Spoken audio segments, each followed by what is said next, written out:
নমস্কাৰ বন্ধুসকল, আজি আমি আলোচনা কৰিবলৈ গৈ আছো অসম চৰকাৰৰ এটা অতি গুৰুত্বপূৰ্ণ আৰু জনকল্যাণমূলক আঁচনি চিফ মিনিষ্টাৰ আত্মনিৰ্ভৰ অসম অভিযান 2.0 অৰ্থাৎ সংক্ষেপে ক'বলৈ গ'লে CMAAA 2.0 সম্পৰ্কে আলোচনা কৰিব বিচাৰিছো। এই আঁচনি বিশেষকৈ সেইসমূহ যুৱক যুৱতীৰ বাবে যিসকলে নিজৰ ব্যৱসায় আৰম্ভ কৰিব বিচাৰে কিন্তু আৰ্থিক সমস্যাৰ বাবে আগবাঢ়িব পৰা নাছিল। এই আঁচনিৰ মূল উদ্দেশ্য হৈছে অসমীয়া যুৱ সমাজক আত্মনিৰ্ভৰ কৰা, নতুন উদ্যোগ সৃষ্টি কৰা আৰু চাকৰিৰ ওপৰত নিৰ্ভৰতা কমোৱা। এই আঁচনি কাৰ্যকৰী কৰিছে উদ্যোগ বাণিজ্য আৰু ৰাজহুৱা উদ্যোগ বিভাগে অসম চৰকাৰৰ তৰফৰ পৰা। CMAAA 2.0 প্ৰথম কিস্তিৰ ধন বিতৰণ অনুষ্ঠান অনুষ্ঠিত হ'ব 7 ফেব্ৰুৱাৰী 2026 তাৰিখে পুৱা 11 বজাত গুৱাহাটী খানাপাৰাস্থিত জ্যোতি বিষ্ণু আন্তৰ্জাতিক কলা মন্দিৰত। এই অনুষ্ঠানত মুখ্য অতিথি হিচাপে উপস্থিত থাকিব মাননীয় মুখ্যমন্ত্ৰী ডক্টৰ হিমন্ত বিশ্ব শৰ্মা আৰু বিশিষ্ট অতিথি উদ্যোগ বাণিজ্য আৰু ৰাজহুৱা উদ্যোগ মন্ত্ৰী শ্ৰী বিমল বৰা। এতিয়া আহোঁ আঁচনিখনৰ আৰ্থিক সহায়ৰ বিষয়লৈ।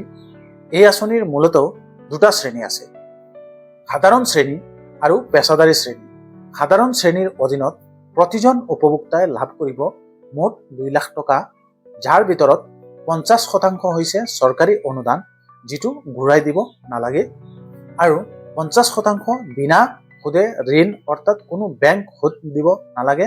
আনহাতে যিবিলাক পেছাদাৰী আছে শ্ৰেণীৰ যেনে ইঞ্জিনিয়াৰ হওক বা MBBS হওক বা BEd ডিগ্ৰী কৰা ডাঙৰ শিক্ষিত যিবিলাক নিবনুৱাসকল আছে আদিৰ দৰে পেছাদাৰী শিক্ষাগত যোগ্যতা থকা যুৱক যুৱতীয়ে লাভ কৰিব মুঠ 5 লাখ টকা, যাৰ ভিতৰত 50% অনুদান, 50% বিনা সুদে ঋণ। এই আঁচনিৰ আটাইতকৈ ডাঙৰ বিশেষত্ব হৈছে কেৱল ধন দিয়াতেই সীমাবদ্ধ নহয়, বৰং চৰকাৰে উপভোক্তাসকলক দক্ষতা, প্ৰশিক্ষণ, বজাৰৰ সৈতে সংযোগ আৰু ব্যৱসায়িক দিশ নিৰ্দেশনাও প্ৰদান কৰিব যাতে আৰম্ভ কৰা ব্যৱসায় সফলভাৱে আগবাঢ়ে।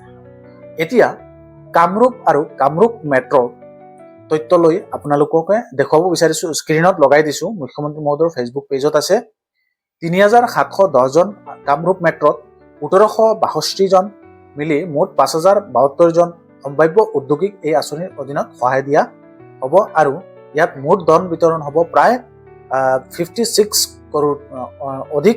সমগ্ৰ অসমত এই আঁচনিৰ জৰিয়তে সাধাৰণ শ্ৰেণীৰ 73,830 জন আৰু পেছাদাৰী শ্ৰেণীৰ 206 জন মিলি মুঠ 74,036 জন যুৱক যুৱতীক উদ্যোগ আৰম্ভ কৰাৰ সুযোগ দিয়া হৈছে আৰু ইয়াৰ বাবে অসম চৰকাৰে মুঠ 1482 কোটি টকাৰো অধিক ব্যয়েৰে এই যিটো স্কিম ঐতিহাসিক পদক্ষেপ। এতিয়া যদি আপুনি এই আঁচনিৰ সুবিধা ল'ব বিচাৰে বা পূৰ্বতে আপুনি এপ্লাই কৰিছে, প্ৰয়োজনীয় নথিপত্ৰ আপোনাৰ লগত ৰাখিব, যেনে Aadhaar card, PAN card, voter ID, driving licence অথবা ফটো, ৰেচন কাৰ্ড আৰু তাৰ উপৰিও ঠিকনা প্ৰমাণ পত্ৰ, গাঁও পঞ্চায়তৰ প্ৰদানৰ পৰা দিয়া পৰিচয় প্ৰমাণ পত্ৰ, বেংক, ডাকঘৰৰ পাছবুক। CMAAA পৰ্টেলৰ পৰা আবেদনৰ ফৰ্ম যিটো আছে সেইটো প্ৰিণ্ট আউট উলিয়াব। যিবিলাকে পূৰ্বতে এপ্লাই কৰিছিল তেওঁলোকে এতিয়া বিভিন্ন জিলাভিত্তিক তেওঁলোকক দিয়াৰ কাৰণে প্ৰস্তুতি চলাব আৰু আপোনালোক যোনে যোনে চিলেকশ্যন হ'ব একজেক্ট বেনিফিচিয়াৰীসকলে পইচাখিনি পাব। এখন চৰকাৰী স্কিম নহয়, এইটো অসমীয়া যুৱ সমাজৰ ভৱিষ্যত গঢ়াৰ এক শক্তিশালী অভিযান। যদি সঠিকভাৱে ব্যৱহাৰ কৰা যায় তেনেতে এই আঁচনিয়ে হাজাৰ হাজাৰ নতুন উদ্যোগ সৃষ্টি কৰিব পাৰে আৰু অসমৰ অৰ্থনৈতিকভাৱে অধিক শক্তিশালী কৰি তুলিব পাৰে। এই তথ্যসমূহ আপোনালোকৰ বাবে উপকাৰী যদি লাগে এই ভিডিঅ'টো শ্বেয়াৰ কৰি দিবা আৰু মুখ্যমন্ত্ৰী মহোদয়ে যি ইনগ্ৰেশ্যন প্ৰগ্ৰাম গুৱাহাটী স্থিত কৰিব তাৰ পিছত হয়তো বিভিন্ন জিলাত মই আৰু এটা ভিডিঅ' আপলোড কৰিছিলোঁ, তাতে ধুবুৰী জিলাৰ কাৰণে কি কি নথিপত্ৰৰ প্ৰয়োজন হ'ব তেনেধৰণৰ এডমিনিষ্ট্ৰেশ্যনৰ ফেচবুক হেণ্ডেলত সেইটো দিয়া আছিল, স্ক্ৰীনশ্বট লগাই দিছিলোঁ।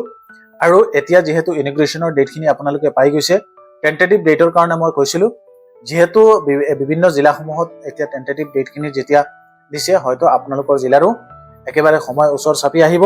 গতিকে আপোনালোকে CMAAA যিবিলাক বেনিফিচিয়াৰী আছে সকলোৱে নিজে গুৰুত্ব সহকাৰে এই কামখিনি কৰি ৰাখে। সকলোৰ কাৰণে এই ভিডিঅ'টো বনাইছোঁ। প্ৰথম হ'ল আপোনালোকৰ নিজৰ যিকোনো এখন আইডেণ্টিটি প্ৰুফ চেক আনিবলৈ যেতিয়া যাব আপোনালোকে কালাৰ জেৰক্স প্ৰিণ্ট আউট কৰি আৰু অৰিজিনেল কাগজখন লগত লৈ পেলাই আপোনালোকে তাতে যাব আৰু তাৰপিছত আপোনালোকৰ আহিল নিজৰ যিখন বেংক একাউণ্ট, সেই বেংক একাউণ্টখন DVD যোগে লিংক কৰি ৰাখিব, কাৰণ পৰৱৰ্তী যেতিয়া চেক কেইখন আপোনালোকে পাব তাৰপিছত যদি বাকী ধন যিখিনি আছে সেইখিনি আপোনালোকৰ পোৱাৰ ক্ষেত্ৰত যাতে একাউণ্টত কোনো ধৰণৰ অসুবিধা নহয়। আৰু এটা ইম্পৰ্টেণ্ট কথা ক'ব বিচাৰিছো, CM-AAA যিবিলাক বেনিফিচিয়াৰী পইচা পাব তেওঁলোকক হয়তো বিভাগীয় তৰফৰ পৰা আপোনালোকক মানে কণ্টেক্ট কৰিব পাৰে। গতিকে আপোনালোকৰ যিটো মোবাইল ফোন আছে, বহুতৰ মোবাইল ফোনত প্ৰব্লেম থাকিব পাৰে, ইনকামিং নাথাকিব পাৰে, এনেধৰণৰ কিবা সমস্যা থাকিব পাৰে। তেনে ক্ষেত্ৰত বেনিফিচিয়াৰীয়ে নিজৰ মোবাইল ফোনটো প্ৰপাৰলি চেক কৰি এই কেইদিন ৰখা অতি প্ৰয়োজন, কাৰণ প্ৰয়োজন সাপেক্ষে যেতিয়া বিভাগৰ তৰফৰ পৰা আপোনালোকক যোগাযোগ কৰিব যাতে আপোনালোকে স্মুথলি যোগাযোগ কৰিব পাৰে। প্ৰিয় ভিউৱাৰ্ছসকল, আজিৰ এই ভিডিঅ'টোত আপোনালোক সকলোকে এই তিনিটা ইনফৰমেশ্যন জনালো CM-AAA ৰিলেটেড। গতিকে সেইখিনি আপোনালোকে কৰি ৰাখিব। আৰু যোনে যোনে CM-AAA এপ্লাই কৰিছিলে ভিডিঅ'ৰ তলত কমেণ্ট কৰি আমাক